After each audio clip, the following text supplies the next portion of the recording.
You can't make another person happy if you aren't happy. Remember this. Take a picture of me. If you don't keep walking and get out of this, go get a camera and come back and I'll interview me. Why y'all interviewing each other? From a staff. It's a staff Ritlet class. Hey, yo, it's Jay. But I had never in anything I really set out to do, I have been able to do in my life. Even though the times have changed, you know, like me now. I'm in my, not 30, not 40, not 50, not 60. You know? Yeah. Like, if you had advice for someone who was trying to do the personal legend and follow their dream, like, what would, like, the one big thing be? If this is what you want, be willing to work real hard. And don't let anything or anyone deter you from that. Hard work, and you can get it, believe me. You know, all you have to look back is life in general. We have sunny days, we have rainy days. We have days we feel great, and we have days we don't feel so great. But when things aren't going exactly the way we think they should go, we don't stop dreaming and following it. Marcus. And always have other avenues to take if things aren't exactly what you think they should be. Because maybe it's not destined for you to do what you think you want to do sometimes. So have a backup plan? You want to call it a backup plan? Or Plan you're B. willing to extend yourself a little bit and sort of deviate from this particular path. What are you doing? Interviewing her. Okay. You see, like, when I went in to become a medical assistant, that was fine. And I can always get a job, and I always got a job whenever I went to apply for one. Mm-hmm.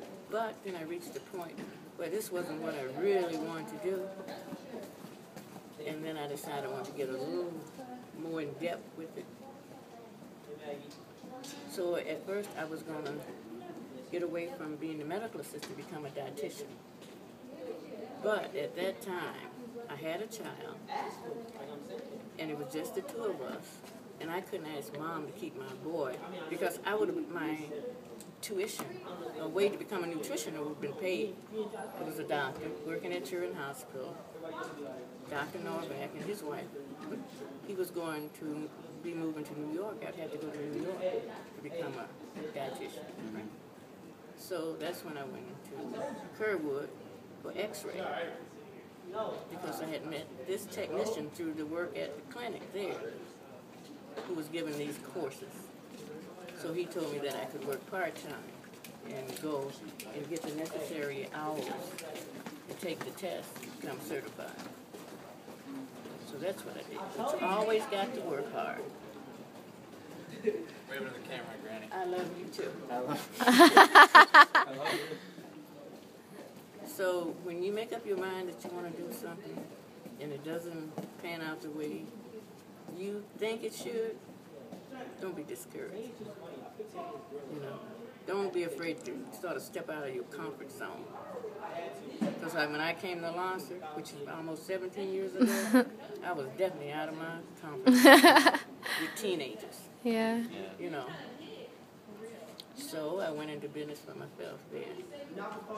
After my divorce, Yeah. I went into construction business. Flat work, asphalt, cement. So you have a lot of jobs.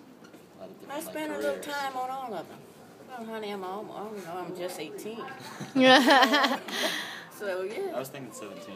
Yeah. Well, yeah. Are you gonna keep? Is this like what you want to do for a while? Like, do you like doing what you do now? Well, you know, this is a learning. Every day I learn something new. How to relate to people in general, from all walks of life. Who would have thought me I would be sitting up here with you guys doing this interview? And I've met young people from all over the world that still keep in touch with me. You know, former students like the ones from China, Germany. You know, I get cards and little phone calls sometimes from them still.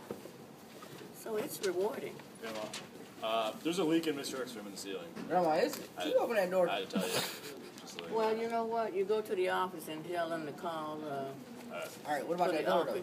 though? That door can't be opened, mister. I got something in there, Granny. Well, you go find a custodian to open it for you. Just close it. Wait, is this somebody in there? Yeah, it should be. And excuse the interruption, but this is part of it. But you know, when in the construction business, it was basically it's a man's world. yeah. Mhm. You know, Oh yeah. very difficult, and I was very different when I came here because I had to change my demeanor totally. From walking around with steel-toe boots, swinging up in dump trucks and heavy equipment, to bringing it on down Kids. to being where I can relate to you guys. Because there I was a shown-up sailor, if you know what I mean. Yeah. Yeah. And that's why I can do this, is from having my own business, because it paid my way for retirement, if I ever choose to retire. But I doubt if I will. Okay, the construction business, what, you started that? You got a little walkie-talkie. Yeah, I started off with diamond concrete. Granny, Oh, wow. And you got a little walkie-talkie.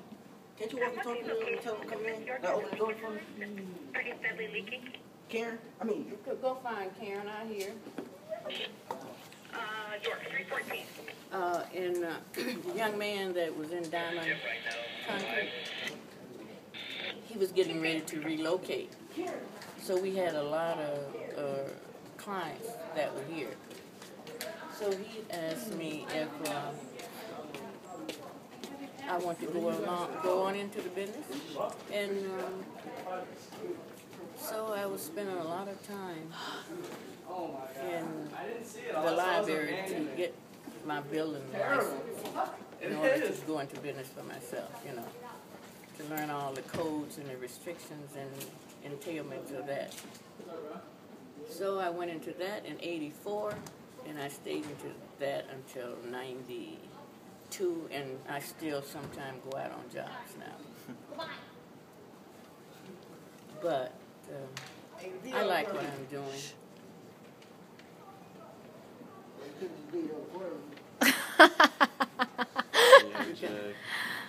Because instead of me mumbling something like I would talk to those men that was working for me, Yeah.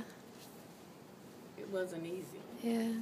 And I learned some things about the business that I never thought it existed. When you go out bidding on these jobs and dealing with these inspectors out there on the road, it's not always easy. Right? Yeah. So when I came here in '96, that's when I came into the district. I came in the food service department, and I was going to be there just part-time. But it was getting to be too much every morning. The phone Yeah. ringing at 5 o'clock, sending you to a different school. So I was just getting ready to go back into retirement. At that time, Dr. Simonton was the principal here. So Mrs. Stoops, who was over food service, asked me, how would I get along with you young people? And I could not give her a straight answer, because I didn't know. See, because I had gone from the hospital, people who were sick, where I had to be very compassionate and understanding, to babies that I had to raise, to young active people who know everything. And I've been here ever since. Gotten along very well with all of you. Like extended family now. Like when I'm away from here, you think I don't send up little prayers that should be saved? You don't think if you're not here for more than a day, I don't miss you. 100 of you. Yeah. I can, hey, dear, have a good one. So how long I'm going to work? I don't know. My mate has been good to me. Yeah. Still got all my faculties. They work most of the time. Yeah. Still got a significant other. Ooh. We get along fine. Oh. Woohoo. Still can get into these leggings and boots. And Oh yeah. Okay. I just say, whatever you make up your mind that you want to do, be the best at whatever you should. Do your best. Work hard. you know what? Okay. And don't Everyone be listen. too proud. And I got stuck like 3 times. Okay, we have one last question. Okay. Go ahead. If you could change one thing that you did in your life, like one big moment or one big action that you did, what would it be to help you pursue your dream? Continue on from high school to college. Go to college? Go to. College. Right out of high school, go to college. Yeah.